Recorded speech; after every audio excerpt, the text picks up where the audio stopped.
The year 2006 saw the release of the Wii console and its revolutionary motion controller. While it wasn't the first use of motion detection in a game system, the Wii was the first to bring the technology into the mainstream, and with its long, narrow, rod-shaped motion controller, gamers and Star Wars fans the world over immediately saw the possibilities. At long last, a real lightsaber combat game where you could act out your fantasies of being a Jedi for the first time, your own lightsaber at your command. And LucasArts said, NO!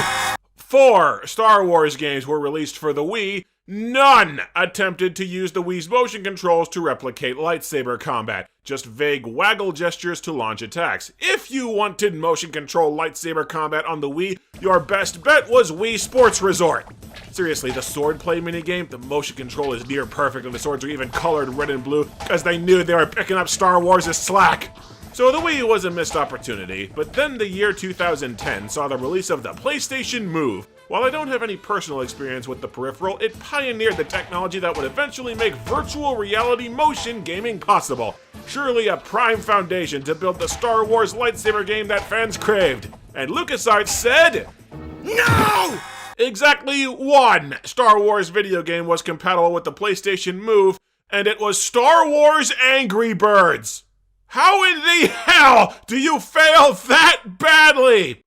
But the year 2010 also saw the release of Microsoft's motion controller apparatus, the Kinect, which was widely mocked and reviled as a gigantic piece of crap that barely worked. Motion-controlled Kinect games barely functioned, its motion camera technology only worked for certain people in certain rooms, and most developers had zero idea how to use the technology effectively. It was so limited that a rail shooter, one of the simplest gaming genres known to man, barely freaking worked. The Kinect was, to put it bluntly, an unmitigated disaster. And LucasArts said, Yes! Yes! Yes! Here is the canvas upon which we shall paint our opus. This crap box will bring gamers the ultimate Star Wars experience. And thus we got Star Wars Kinect. The game's framing device is that C-3PO and R2 have been sent to the bombed-out Jedi Temple after the original trilogy to look for history files, because the Empire didn't raze the place to the ground or repurpose it as a Hardee's or something in the 2 decades since the prequels. Weird. They stumble across the lost story of Marva Zane, a Jedi who trained a group of young students between The Phantom Menace and Revenge of the Sith. So, Qui-Gon Jinn wasn't allowed 2 apprentices, but Marva Zane was allowed 8. Gotcha. You play as one of said apprentices training out on the Wookiees' home planet of Kashyyyk because, and this is the actual premise of the opening crawl, the Jedi got spooked by Darth Maul's appearance in The Phantom Menace and decided to start training all their students in massively far-away, unprotected outposts that are vastly more open to attack at the exact time that they feared attack. Look, the prequel Jedi were morons. What do you want? Whatever, your group gets attacked by mercs and droids, and you have to fight a bunch of shit. So as you would expect, you wave your arm to move your lightsaber in the game. Except you don't so much actually move your lightsaber, it's more like specific gestures on your part issue certain commands. Waving your arm left or right swings the blade with little to no control over specific targeting, and waving your arm in a figure-8 gesture blocks attacks. The problem is that the game has next to zero ability to distinguish the figure-8 block from swinging repeated attacks. I would constantly start blocking on accident, and then keep blocking until a few seconds after I'd completely stopped moving my arms. And when they ask you to deflect blaster bolts by swinging into them instead of just blocking them, that barely friggin' worked! You navigate the game world by stepping over to move sideways, jumping to leap over enemies and obstacles, and doing a Naruto run pose to dash forward. These work pretty well. The problem, at least for me, comes in when you try to use your force powers. You can raise one hand to grab objects and enemies, force push them around, use both hands to lift heavy objects, and you can hold a hand out to the side to charge a force projectile. Except none of that shit worked the way it's supposed to.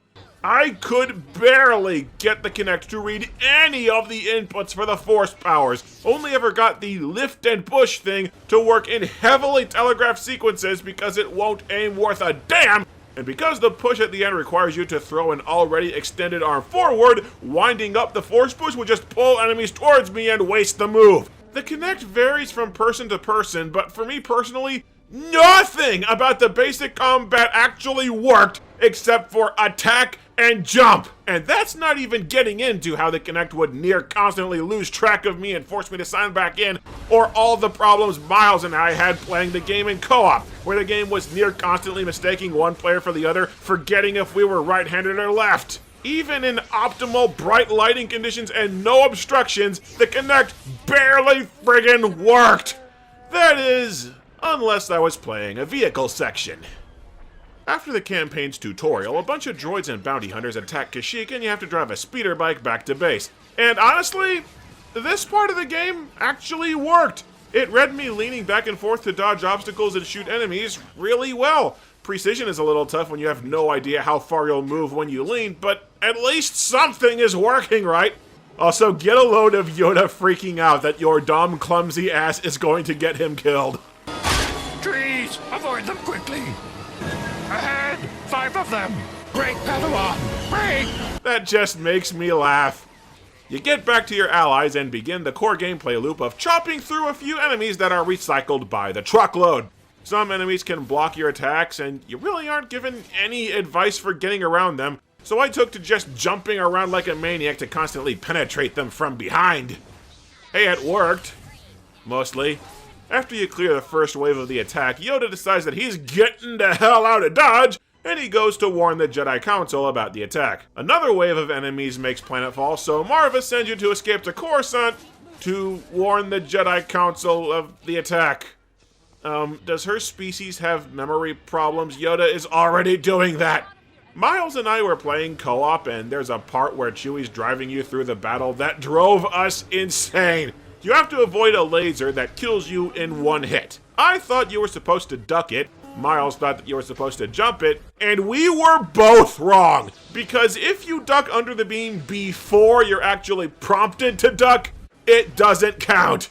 There's also a part where you're supposed to lift and huck mines to get past another section that kills you, and I couldn't get that to work worth a damn! And at the end of the Kashyyyk stages, we have a boss fight against 2...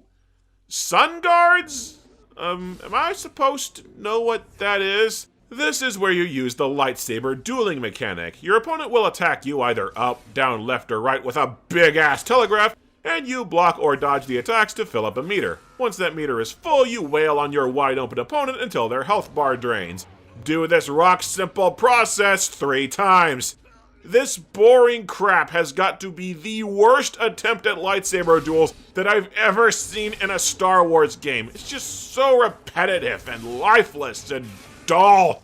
This is one of the big parts that a Star Wars game has to get right, and you barely feel like you do anything. Also, my favorite part of this crap mechanic is the clash system. Once you whittle down your opponent's health, you have to do one final motion to break their guard. The game seems to randomize this motion, and it can include headbutting or a kick that are not used anywhere else in this stupid crap game. When the clash comes up, I seriously just hop on one leg, flailing both arms and kicking. Just do all the motions at once and hope that one of them registers. Chewie takes you to... totally not the Outrider. No, this ship's called the Star Runner. Although given that we just happen to be hanging around with Chewbacca out of all the millions of Wookiees for no damn reason, I'm surprised they didn't just make this the Outrider. And you escape the planet in, honestly, a very well-made turret section. You hold your hands out and then move them to shift your targeting reticle, and the Kinect tracks it almost perfectly. Like everything except the actual Jedi stuff seems to work. Oh, and as you flee from Kashyyyk aboard totally not the Outrider, you see 2 totally not Darth Maul dudes shaking their fists at you. Huh, something interesting happened. I'm sure these characters won't go to utter waste like their inspiration did until future retcons. So, you know how the Jedi Council were weirded out by Darth Maul and started training all their students in far-off, poorly defended installations? Well, it turns out that all the training centers are under attack, and all your friends and Marva have been captured. Go figure. Yoda tells you all your friends are being held aboard a capital ship above the planet Felucia, which kind of begs the question, all our friends got captured, processed, and taken to a capital ship that had time to jump to another system, all in the time it took just for Chewie to take us to his ship. Did he park clear on the opposite side of the planet? What the hell? Whatever, you land on the capital ship and mount a rescue. This entire stage, a protocol droid from the Star Runner called TC-38 chimes in with an infuriatingly annoying voice that never shuts up. And most of the enjoyment that I got from the campaign is that Chewbacca spends most of it screaming at TC to shut her pie hole. Perhaps now would be a good time for refreshments, yes? We have spiced tea, power juice, fizzy glug. I've been told the fizzy glug is very good. Chewie really mellowed out by the time he met C-3PO in the original trilogy. The Separatist ship is where some of the harder fights of the game come into play. There's a room where you have to fight like a dozen droids with staves, and jumping did not work consistently enough to get me to the end without dying. Instead, I eventually figured out that you're supposed to wait until they start charging an attack, which is extremely subtle unless you know to look for it, and then you sidestep them and attack. Nothing else works. Okay, fair enough. Then what probably ended up being the hardest fight in the game. You have to take on 2 super battle droids at once while loads of other droids back them up. Super battle droids are a pain because they block a lot of your hits, their blasters can easily stun you, and their punches kill you in about 2 hits because getting decked or body checked somehow hurts far worse than getting shot. Jumping over them didn't work since the other droids just shot me in the back, so I started trying all the other commands trying to figure out how to finally play this game the right way. Strategy 1, force push. That did nothing. I might as well have farted on him. Strategy 2, huck boxes. Stop them, please. Well, even if it works, you can't actually aim thrown objects, so that's out. Strategy 3, kick to break their guards. Kicking seems to do absolutely nothing. Strategy 4, sidestep. Oh, great. The shit-eating Kinect is refusing to read me stepping to the side. Strategy 5, try deflecting and see if... Of course I get stuck blocking and I can't deflect any of the shots. Piece of shit! And now I'm running into a new problem. If the combat gets even remotely hectic or fast-paced, the Kinect actually has difficulty keeping up with my movements. The damn sensor keeps shutting down to where it barely reads me doing anything. I actually ended up taking off my pants because the Kinect seemed to read me slightly better if I was playing in my underwear. I am in my basement playing Kinect Star Wars in my boxers because the Kinect is a piece of shit! So you want to know how I beat those super battle droids? If you wait till the other droids are busy before jumping over them, it seems to work. Because every move in the game except swing and jump is intentionally balanced not to do jack shit! Crap in a hat. So, you rescue the Padawans and have another obnoxiously long fight where you have to keep sitting in the corner blocking to recover health until Marva comes back and bails you out because, I don't know, maybe she wasn't actually captured. They don't even try to explain how she got here. You head to and destroy the ship's reactor core. Eventually, as soon as the Kinect feels like registering the force powers, throw the goddamn box! And then you fight some Magna Guards, to behave exactly the same as the Sun Guards that you already fought. I'm pretty sure they have the same animations. They did nothing to make this a new enemy. Our heroes escape and crash land on Felucia, and between Kashyyyk and Felucia, I'm starting to think the planets were chosen based on what had leftover assets from the Force Unleashed. Marva just completely pulls out of her ass that there's a resistance group on the planet to meet up with. Seriously, I think a page in the script is missing because nobody ever mentioned any kind of a resistance group. So we meet up with this random smuggler guy who's rounded up a few resistance fighters to take down a separatist base because they're terrorizing the planet with a bioweapon called Dragon's Breath. Some of you are no doubt Star Wars fans starting to get a little confused about the game's timeline, and it's about to get so much worse. Like, holy shit. So you charge the base, fighting more of the same enemies that you've already been fighting for like an hour and a half straight. It's kind of funny that droids are usually used as the opponents for old school Jedi because they don't want our good guys eviscerating living people on screen. But apparently hacking lizard men to pieces was a-okay. Our heroes break into the base and hack the Separatist data to find out they're planning a Dragon's Breath attack on Coruscant, the capital of the Republic. But that stupid-ass smuggler guy that we've known for a day gets captured, and everyone is taken prisoner by our main villain, Chu Mai. Yeah, this random Separatist lady, Chu Mai, whose name I only remember because it's close to Chew Me, a throwaway pun about oral sex from the man with the golden gun. Our heroes are taken to a sail barge to be thrown down a Sarlacc pit. Yes, they really are that blatant.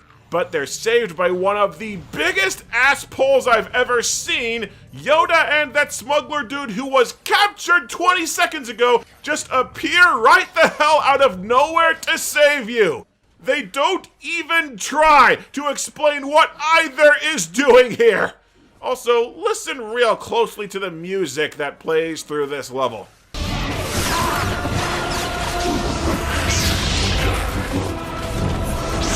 Can somebody explain to me why in the hell the soundtrack is playing Battle of the Heroes? As in, that music that plays during Obi-Wan and Anakin's final duel in Revenge of the Sith? That music is meant to evoke epicness drowning in sorrow and tragedy. It's the music you play so the audience knows that they're watching something horrible unfold. You don't play it during a rollicking prison escape! You play the music from the scene in Return of the Jedi that you're blatantly plagiarizing! Oh, and I have not edited a single thing in this next stretch of cutscene here.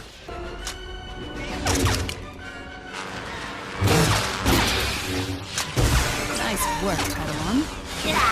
This is not happening. Just brilliant sound editing. Anyway, those Darth Maul wannabes show up out of nowhere to duel, and I actually got hit a crap load of times in this fight because I had trouble telling what moves were being telegraphed. I still didn't die. These duels are so pointless that you can't even lose them. There is nothing you can do that I cannot surpass. And the Mauls are dead. Seriously. Never got a word about their backstory, motivation, who they work for, how they're connected to the Separatists. No explanation for why they're here. They just showed up and died. They didn't even try with this. Our heroes get to their ships to intercept Chu Mai before she can reach Coruscant to... Wait. Okay, none of these ships are supposed to exist at the start of the Clone Wars. What the hell are they doing here? And then we go to Coruscant to stop the attack and oh, blow me! This is the opening battle from Revenge of the Sith. Okay, just stop. I need to take a minute here. I've been holding in this question all game and now it's blossomed into a major issue. But when the hell is this game set in the Star Wars timeline? The opening crawl outright states that this is set shortly after the Phantom Menace. At the very least, it's set before the Clone Wars, since the Jedi at the start say, "Dark days are ahead," and not, "We're at a war and need to ship you out to the frontline infantry." Okay, cool, the game is set in the aftermath of Episode 1. Except Dragon's Breath is a direct shout out to the video game Star Wars Jedi Starfighter, which is very explicitly set during Attack of the Clones, which is 10 years later. There are no time skips in the campaign, so either the students spent 10 friggin' years bombing around Kashyyyk doing nothing, or the opening crawl just flat out lied to us! But whatever, now we assume that the game is set during Attack of the Clones, since the Separatists don't exist at the start of the game, but do around the middle. That's fine. Except we just got launched into the opening battle of Revenge of the Sith, which, again, is set 3 years after Attack of the Clones. I didn't skip anything. We went straight from Kashyyyk to Felucia and then straight to Coruscant, all on the same one mission in what's all but stated to be a matter of days. And yet some fucking how, at least 3 years have passed in like 2 days! And you can't even say the movies weren't done yet for basic fact-checking. This was 2012! The prequels had been finished for 7 years! The Clone Wars was in its 5th season! And yet this story jumps from before the Clone Wars to the beginning of the Clone Wars to the end of the Clone Wars in the span of a week! Hell, Yoda saving the day on Felucia is wrong too, because he's supposed to be on the ground on Coruscant during the Separatist invasion. Or were the Tartakovsky Clone Wars cartoons not high enough in the bullshit pecking order of what's considered canon for the EU that contradicted itself every other week? They seriously made zero effort to have this game's story line up with anything in the movies or the wider franchise. It's just a brain vomit of scenarios and references that you'll recognize from the movies. My conspiracy theory is that LucasArts knew that Disney was about to wipe the expanded universe, so they decided to troll and give Legends an utterly incomprehensible bullshit entry on its way out. Anyway, in what is probably the only cool part of the entire campaign, you fly a Jedi starfighter through the maelstrom of the opening fight from Revenge of the Sith. Even if it's a bog standard rail shooter, they do a good job with the tone and spectacle, and it works really well. So the Kinect could do rail shooters. Blackwater was just a piece of shit. I seriously wonder if this level only exists to try and retcon Revenge of the Sith, to make the Separatist invasion make more sense by implying there was more to the plan past abducting Palpatine to trap 2 innocuous Jedi. You track down Chu Mai's ship, the Subjugator, fly into its structure, and blow up its reactor core? Wait, did we just friggin' skip over any kind of final confrontation with the villain by just blowing up their whole ship and calling it a day? Yes! Yes, we did! Because it cuts to the medal ceremony scene where your character is promoted to being a Jedi Knight, and the game ends. No final duel or big climactic showdown. We just kinda incidentally blew up the villain and went home. Kinda just cuts off. So the plot thread about Padawan training centers being raided went nowhere. The Darth Maul lookalikes just showed up once and died with no explanation or impact. And the Sorda main villain, who wasn't introduced until the halfway point, died off screen, having not gotten close to any kind of an end goal. Yeah, the writers just gave up. And the campaign is only about 3 hours long, making me wonder if there was a mandate that Kinect games be short out of mercy. But hey, you too enjoy being full-fledged Jedi Knights. You earned it. And in a week or so, you and everything you've ever known or loved will be vaporized in Order 66. There are other gameplay modes past the crappy story campaign. Firstly, the Rancor Rampage. You play as a Rancor in what is basically a kaiju simulator, but one that doesn't suck the way Godzilla PS4 does. You run around a little map smashing buildings to rubble, menacing civilians, and stomping and eating all the people and droids that you can find. The motion control works great, even if none of the special moves like the charge or the clap are read worth a damn. There's just one problem. One teeny tiny little issue that plagues this mode. They never explain how to move! I'm still not entirely sure how you get your Rancor to walk forward or how you turn, even after extensive trial and error. I just flail my arms and maybe hop on alternating legs, and sometimes he goes where I want. I swear, the one mode that doesn't have an elaborate step-by-step tutorial. The mode only has 4 levels, with you needing to grind what looks like a fair amount to get to the 4th, so you're not gonna get a whole lot of mileage out of this mode anyway. It's a momentary distraction minigame, but it's a good momentary distraction minigame. Duels of Fate is hot garbage. It's just an entire mode of the crappy boss fights from the story campaign, only now you're timed and have to pass a certain limit to unlock the next opponent. And this is a problem because another new mechanic that goes wholly unexplained is foisted upon you. Now when enemies are open, they aren't actually open. They can still deflect your hits and get knocked back out of range, forcing you to redo attacks and costing you a shitload of time. Your controls here are locked to where you can't do anything but swing, so I have no idea what you're supposed to do to speed this up. The game doesn't explain dick, and I'm stuck on the second opponent until I blind luck guess how the damn thing works. There are only 5 opponents anyway, so it's not like this is going to last me too long regardless. Then there's the pod racing mode, where you control your racer by holding both hands in front of you and pulling one hand back in order to turn in that direction. It makes more sense if you've played the pod racing arcade game like I have, and honestly, it controls really well and it's a well-designed racing game.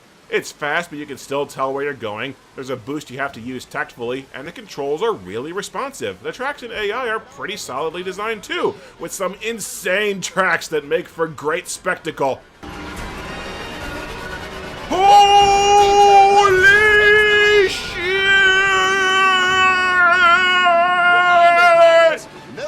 Yeah, the game would be better with a controller so that you could rest your damn arms, but it's the Kinect. I'm grading on a curve. The problem with the pod racing is that there are a few commands that you can give in mid-race. You can wave a hand to throw a wrench at droids that are latched onto your pod, and you can pull both arms back and shove them forward to boost. Those both work really well. You can also raise one of your arms straight up to activate one of 2 equipped gadgets.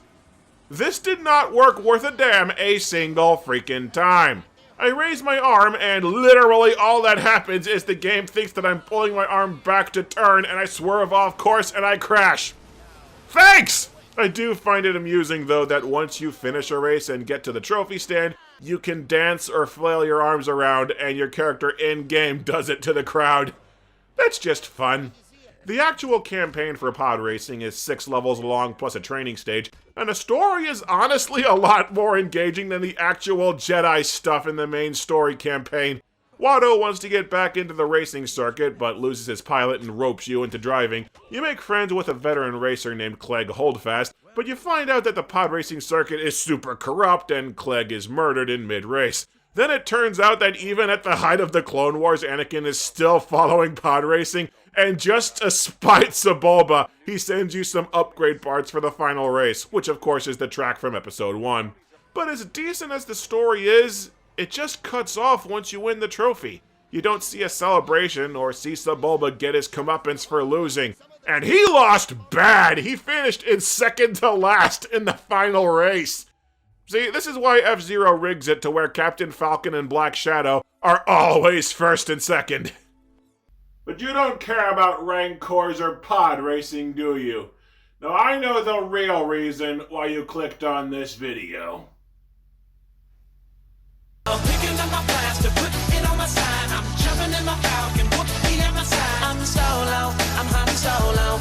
Galactic Dance Off. A song that has been modified with Star Wars lyrics plays, and you replicate a series of dance moves in sync with a big dancing Star Wars character on the TV screen. You dance with Princess Leia, Han Solo, Lando, Boba Fett, and the final set you unlock is on the Death Star with Darth Vader and Emperor Palpatine. My favorite part is that they just lean all the way into making Palpatine a meme-spewing machine with some really funny joke lines. Don't get out of the big chair for just anyone you know. You tried dancing and floor length ropes, they're heavy. They knew exactly what they were doing with this mode.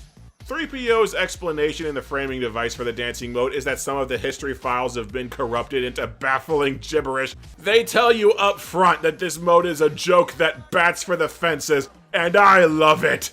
As for the songs, Hollaback Girl is now Hologram Girl, about a pilot fighting pirates. YMCA is now Empire Today, a propaganda recruitment disco song. Riding Solo is now my absolute favorite I'm Han Solo, about Han being free from the carbonite. And We No Speak Americano is now a gibberish song written in Huttese. There are 15 songs total, and honestly, they're all pretty catchy, but the baffling thing? 2 of the songs, Just the Way You Are by Bruno Mars and Celebration by Kool and the Gang, are on here completely unmodified. And 4 of the songs are dubstep or techno songs that didn't have lyrics in the first place. So almost half the songs aren't even Star Wars related. I just wonder, why not use actual real-life Star Wars songs to fill in the gaps? You've got the American Pie parody by Weird Al Yankovic. My, this here Anakin guy, maybe Vader someday later now. You've got the Jefferson Starship song that they made for the holiday special.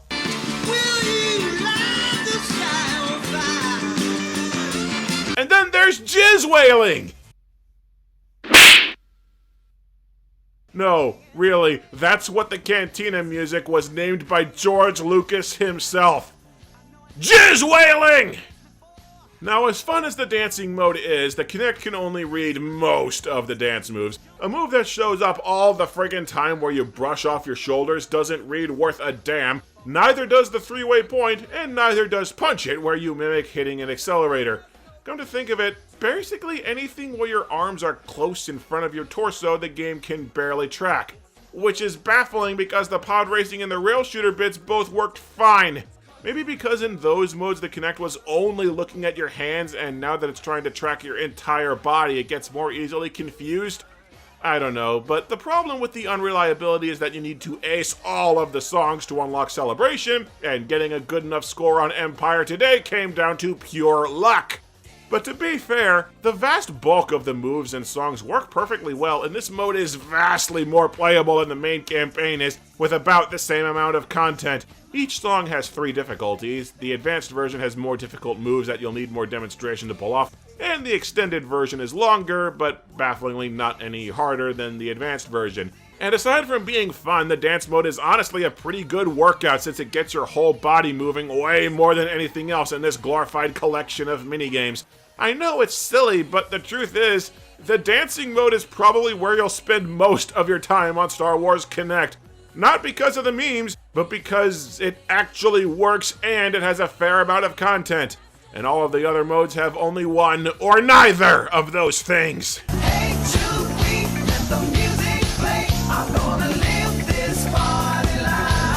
Star Wars Kinect is a frustrating mixed bag. Maybe half the modes work, and the dancing of all things is pretty fun and a good exercise, but it utterly fails at what you're actually there to do, playing a Jedi with force powers and a lightsaber. You do so little in the main game that it feels like a cheap arcade experience more than any attempt at a major Star Wars game, and the utterly phoned-in disaster of a story cements the half-assed feeling.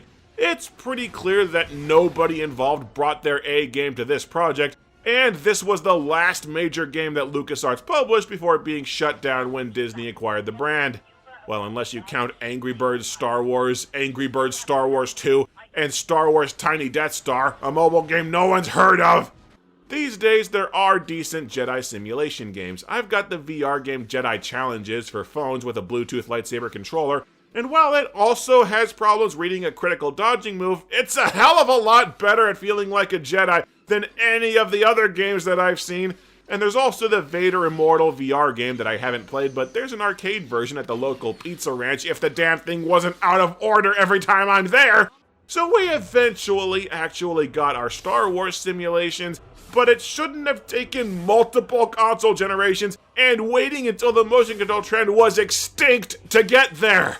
I don't know why the Kinect was chosen for the ultimate motion control game, but I know this: you miss 100% of the shots you don't take, and if you're using the Kinect, you miss all the shots you do, too. Nowhere to be! Om nom nom, om nom nom! Om nom nom, om nom nom! And yes, I have to do om nom nom every time I eat one.